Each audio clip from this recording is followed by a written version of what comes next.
দুই সাইডে শুধু বন আর বন। আমাদের বাসা সেই রংপুর, বরগুনা, বরিশাল এবং সেই ভোলা থেকে আগত আমরা 3 জন মুসাফির আসছি এই নিঝুম দ্বীপে অনেক পথ পাড়ি দিয়ে। শ্বাসমূল দেখছি, শ্বাসমূল। এবং এখানে ঢুকে দেখি যে বিলবোর্ডে লেখা আছে হরিণকে বিরক্ত করিবেন না। লেখা আছে ওই মতে? হ্যাঁ। এখন আমাদের কপালে না জানি কখন হরিণ দেখা পড়বে। হরিণ দেখা যাবে না, জানতে চিন্তা হবে, দেখা যাবে না। আশা রাখতেছি সামান্য কোনো শব্দ হইলে হরিণ থাকে না। আমরা আশা রাখতেছি হরিণ দেখা যাবে।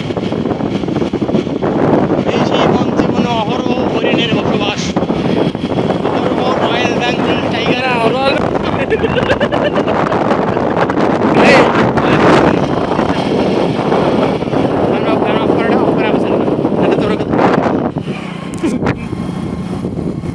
পুরোটা ভিডিও করতে যাচ্ছিলাম রাস্তায়, মাথা মাথা কোনো জায়গায় গ্যাপ দেবো না ভিডিও। চালু তো অনেক কিছু,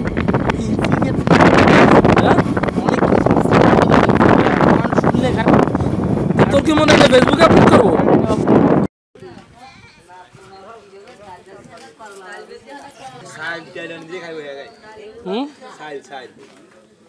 চিপস খাইছি তাই।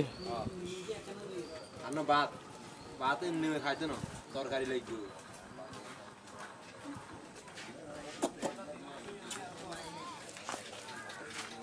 আহ আহ আল্লাহ